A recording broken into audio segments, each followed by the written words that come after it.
Hi കൂട്ടുകാരെ, റെഗുലറായിട്ട് video ഇടണം എന്നൊക്കെ ആഗ്രഹിക്കാറുണ്ട്. പക്ഷേ എന്തൊക്കെയോ ജോലിയുടെ തിരക്കോ അതല്ലെങ്കിൽ എൻ്റെ അല്ലാതെയുള്ള കുറേ കാര്യങ്ങളായിട്ടുള്ള തിരക്കുകളൊക്കെ ആയിട്ട് ഒന്നും നടക്കാറില്ല. അപ്പോൾ ഇന്നൊരു ലഞ്ച് മെനു ഇടാമെന്ന് വിചാരിച്ചു. പെട്ടെന്ന് തട്ടിക്കൂട്ടി ഒരു ഇൻസ്റ്റൻറ്റ് ലഞ്ച് മെനു എന്ന് പറയാം. നമുക്ക് ആദ്യം തന്നെ ഒരു ഉള്ളിപ്പൂ തോരൻ അല്ലെങ്കിൽ ഉള്ളിത്തണ്ട് എന്നൊക്കെ പറയുന്ന അതിൻ്റെ തോരൻ വെക്കാം. ഒരു സ്പൂൺ വെളിച്ചെണ്ണ പാനിലൊഴിച്ച് 1/4 സ്പൂൺ കടുക് പൊട്ടുമ്പോൾ ഞാനത് ഒരു 100-150 ഗ്രാം ഉള്ളിത്തണ്ട് ചെറുതായിട്ട് അരിഞ്ഞു വെച്ചതും പിന്നെ ഒരു 2 പച്ചമുളകും കൂടെ ഇട്ട് അതിലേക്കൊരു 1/4 സ്പൂൺ മഞ്ഞൾപ്പൊടിയും ഒരു 1/4 സ്പൂൺ ഉപ്പും കൂടെ ഇട്ട് കൊടുത്ത് ലോ ഫ്ലെയിമിൽ അടച്ച് വെച്ചിട്ട് ഒരു 5 മിനിറ്റ് ഒന്ന് വേവിച്ചെടുക്കുക. പിന്നെ ഉള്ളിത്തണ്ട് തന്നെ ആയതുകൊണ്ട് അതിലേക്ക് വേറെ ഉള്ളിയും ഒന്നും ഇട്ട് കൊടുക്കേണ്ട ആവശ്യമില്ല. തേങ്ങ ഇട്ടില്ലെങ്കിലും നല്ല ടേസ്റ്റ് ആവും. അപ്പോൾ ഇത് ഏകദേശം 3 മിനിറ്റ് ആയിട്ടുണ്ട്. ഒന്ന് അടുപ്പ് മാറ്റി ഒന്ന് ഇളക്കി കൊടുക്കുക. ഒന്നും കൂടെ ഒന്ന് അടച്ച് വെച്ച് 2-3 മിനിറ്റ് ഒന്ന് വേവിച്ചെടുക്കുക. അപ്പോൾ തോരൻ റെഡിയായി. നമുക്കൊരു ഫിഷ് ഫ്രൈ ഉണ്ടാക്കാം. ഞാനിതിന് വേണ്ടി നമ്മുടെ നാട്ടിൽ തളയെന്നാണ് പറയുക. ചില സമയത്ത് വാള, ചില സ്ഥലത്ത് വാള എന്നൊക്കെ പറയാറുണ്ട്. അത് നന്നായിട്ട് കുരുമുളകും ചുമന്ന മുളകും മഞ്ഞളും ഉപ്പും കൂടി പുരട്ടി വെച്ചിട്ടുണ്ട്. പാന് ചൂടാക്കി വെളിച്ചെണ്ണ ഒഴിച്ച് ലോ ഫ്ലെയിമിൽ അത് നന്നായിട്ടൊന്ന് ഫ്രൈ ചെയ്തെടുക്കുക. ഈ വാളയ്ക്ക് എപ്പോഴും കുരുമുളക് ഇടുമ്പോഴാണ് കുറച്ചും കൂടി ഒരു ടേസ്റ്റ് എനിക്ക് ഫീൽ ചെയ്യാറ് കേട്ടോ. എനിക്കെങ്ങനെയാണെന്ന് എനിക്കറിയില്ല. അപ്പോൾ ഒരു ഭാഗം നന്നായിട്ട് മുരിഞ്ഞ് വന്നിട്ടുണ്ട്. നമുക്ക് മറ്റേ ഭാഗം കൂടെ തിരിച്ച് ഇട്ട് കൊടുക്കാം. ഞാനൊരു അത് തിരിച്ചിടുമ്പോൾ പ്രത്യേകിച്ച് ശ്രദ്ധിക്കണം, അതിന് പൊടിഞ്ഞു പോകാതെ നോക്കണം.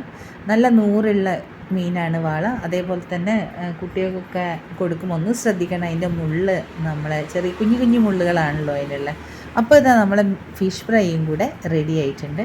ഇനി നമുക്ക് അടുത്തതായിട്ട് ഒരു പച്ചടിയും കൂടെ ഉണ്ടാക്കാം. ചെറിയ കഷ്ണം കുമ്പളങ്ങ ചെറുതായി അരിഞ്ഞ് ഉപ്പുമിട്ട് ഒന്ന് വേവിച്ചെടുത്തിട്ടുണ്ട്.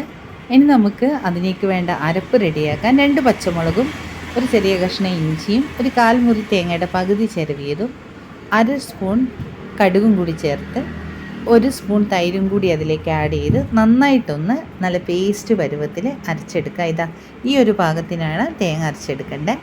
നമ്മൾ വേവിച്ച് വെച്ചിരിക്കുന്ന കുമ്പളങ്ങ കഷ്ണങ്ങളിലേക്ക് ആ ഒരു അരപ്പ് ചേർത്ത് കൊടുക്കുക. അതിനുശേഷം അതിലേക്ക് ഒരു 4-5 സ്പൂൺ തൈര് കൂടി ചേർത്ത് കൊടുക്കുക. ഇനി ആവശ്യത്തിന് ഉപ്പ്, തൈരിൻ്റെ പുളി അനുസരിച്ച് ഉപ്പ് കൂടി ചേർത്ത് കൊടുത്ത് നന്നായിട്ടൊന്ന് ഇളക്കി കൊടുക്കുക. നന്നായിട്ട് ഇളക്കിയ ശേഷം ഇതിൻ്റെ ഒരു സ്പെഷ്യാലിറ്റി, നമ്മളിത് അടുപ്പിൽ വെച്ച് അധികം തിളപ്പിക്കുന്നൊന്നുമില്ല. നന്നായിട്ട് ഇളക്കിയ എല്ലാ ഭാഗത്തും തൈരും തേങ്ങയൊക്കെ ചേർന്ന് വരുന്നു തോന്നിയാൽ അടുപ്പത്തൊരു ചെറിയ ചീൻചട്ടി വെച്ച് അതിലേക്കൊരു 1/2 സ്പൂൺ വെളിച്ചെണ്ണ ഒഴിച്ച് വെളിച്ചെണ്ണ ചൂടാകുമ്പോൾ 1/4 സ്പൂൺ കടുകും 3-4 വറ്റൽമുളകും കൂടെ ഇട്ട് കുറച്ച് കറിവേപ്പിലയും കൂടെ ഇട്ട് ഇതിലേക്ക് ഇതങ്ങ് ഈ ഒരു മിക്സ് അതിലേക്കൊന്ന് ഒഴിച്ച് കൊടുത്ത ശേഷം അപ്പോൾ തന്നെ സ്റ്റൗ ഓഫ് ചെയ്യുക. അധികം തിളയ്ക്കേണ്ട ആവശ്യമില്ല. അപ്പം നമ്മുടെ പച്ചടിയും കൂടി റെഡിയായി. ഇനി നമുക്കൊരു ചെറിയ തട്ടിക്കൂട്ട് സാമ്പാറും കൂടി ഉണ്ടാക്കാം. അടുത്ത നമുക്ക് സാമ്പാർ ഉണ്ടാക്കാം. അതിനുവേണ്ടി ഞാൻ തുവരപ്പരിപ്പ് നന്നായിട്ട് പുതിർത്ത് വെച്ചിട്ടുണ്ട്. പുതിർന്നതിന് ശേഷം കുക്കറിലിട്ട് ഒരു 3-4 വിസിലിന് വേവിച്ചെടുക്കാം. പച്ചക്കറി ഇതാ ഉരുളക്കിഴങ്ങ്, ക്യാരറ്റ്, പിന്നെ മുരിങ്ങക്കോല്, പടവലങ്ങ, കുമ്പളങ്ങ, ഈ ഒരു ചെറിയ ഉള്ളി, 2 പച്ചമുളക്, ഇങ്ങനെയുള്ള എല്ലാ വെജിറ്റബിൾസും ഞാൻ എടുത്തിട്ടുണ്ട്.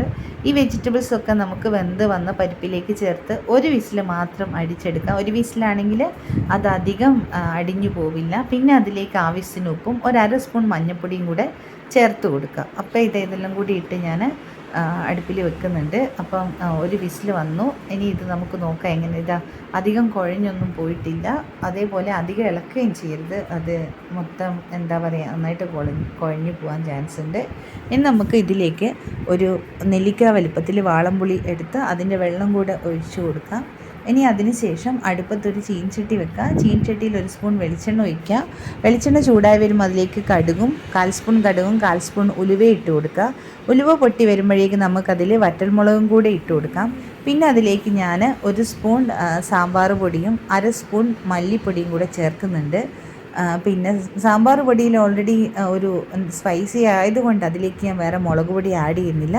ഇനി അതിലേക്ക് നമ്മൾ സാമ്പാറും കൂടെ ഒഴിച്ചു കൊടുത്തു. അതാ വളരെയധികം എളുപ്പത്തിൽ ഒരു ഇൻസ്റ്റൻറ്റ് സാമ്പാറും റെഡിയായി. ഇനി നമുക്ക് നമ്മുടെ പപ്പടമൊക്കെ വാട്ടി നമുക്ക് ചോറൊരു തൂശൻ ഇലയിലേക്കങ്ങ് വിളമ്പാം. അപ്പം നിങ്ങൾക്ക് ഇഷ്ടമായോ ഈ എളുപ്പത്തിലുള്ള അതേപോലെ തന്നെ കുറച്ച് പച്ചക്കറികളൊക്കെ ഉപയോഗിച്ചുണ്ടാക്കിയ പെട്ടെന്നുള്ള ഒരു ലഞ്ച്? Thank you.